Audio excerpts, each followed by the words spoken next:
This one has probably been sitting on a shelf in a comic book store in Rotterdam for over 10 years, so it wasn't exactly mint condition. It got kind of dusty, but I think it looks so good. A lot of people criticize on the paint job, and I don't blame them because compared to GHC or even like the mystery box that I just showed you, it is definitely a lot worse. But I'm hella nearsighted, so I don't really notice those kind of things right offhand. What I have noticed is the fact that it is, I think, metal based actually, super heavy on my hand, and it's made in 2009, before they even cast Sebastian Stan. But it's got such a resemblance towards him, like even his legs and his build, because Bucky is barely 5'9".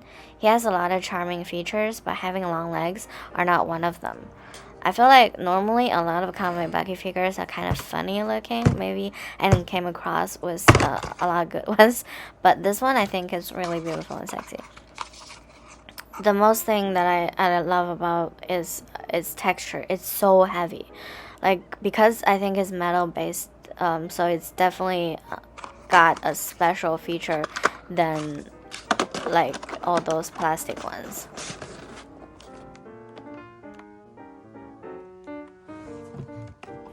This next one is standard Cosbaby Winter Soldier from the Infinity War. It's nothing special, I would say. It is probably one of the least favorite purchase of mine because, as I said, I buy those merch based on two things: one, cuteness; two, resemblance.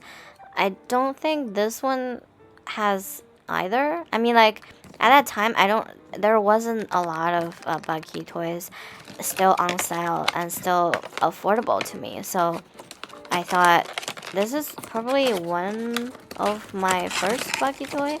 So I just went off and bought it because I saw a lot of people buying it. So that's why I bought it. But yeah, it's kind of cute, I guess. It's got a wiggly head. Most of my Deadpool figures are gifts from my friends on my birthday or when they attend Comic Cons. Sometimes they will think of me and just buy me a gift. Most of them will think about Deadpool and just got me one of those. I am so touched. I remember each and every one who gifted me which one and when and during which event. I have a lot of wonderful friends, and I'll have to say that Deadpool toys as a gift for me can never go wrong because Deadpool has so many merches and there are like just so many different ones.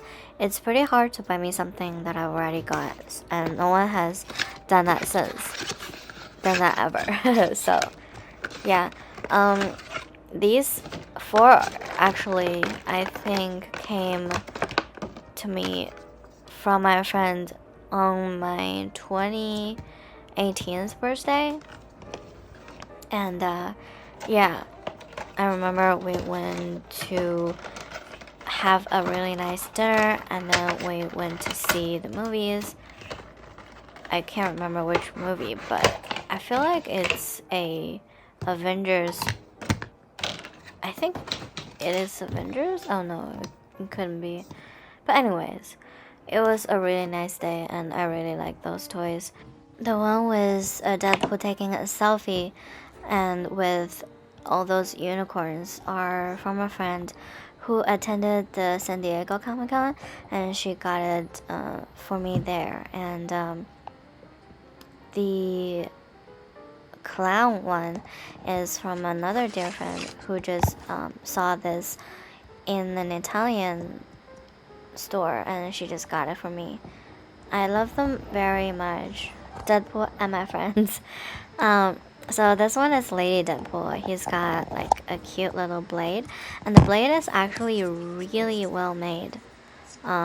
It's not sharp obviously, but it's really well made and everything is like super pointy, and it actually kind of have this metallic feel. Although obviously this is plastic as hell, but it actually does have this kind of a metallic feeling, and I'm really digging that. These Deadpool's paint job is flawless. I didn't see any flaw on them basically, and apart from I think Lady Deadpool and this Kid Deadpool's blades, uh, not any other part of their body can be removed. So even though they also have like a small platform, they could actually stand, and you're not going to be afraid of losing parts.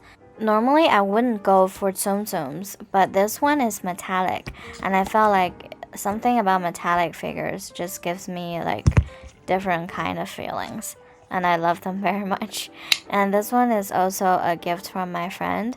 I believe this is iteration of the first Avengers Loki, and it was a keychain.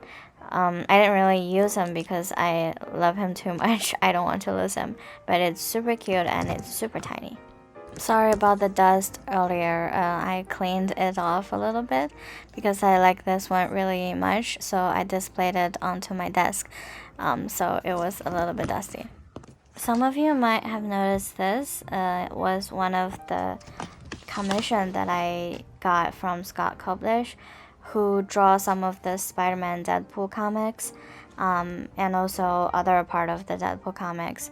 So I met him in the Hero Comic Con in the Netherlands, and I asked him if he feels comfortable drawing Spider-Man and Deadpool kissing, and he said, well, if I had a nickel every time someone asked me that. And there it is. The next one I'm about to show you is really special. It was a gift from a friend during the New York Comic Con, and it was written by the co-creator of Deadpool. I wanted him to write something dirty, but before my friend can ask him, he already read this. So the one was Bucky Corky tape was my name. And yeah, I think all in all, I'm pretty satisfied with the outcome because obviously Deadpool knows me. The Stucky commission is also during the same time with Scott Koblish. It was done by Daniel Acuña, who drew a lot of Hydra Cap comics and a lot of Bucky and Steve comics that I know of. So it was pretty special that he can draw this for me.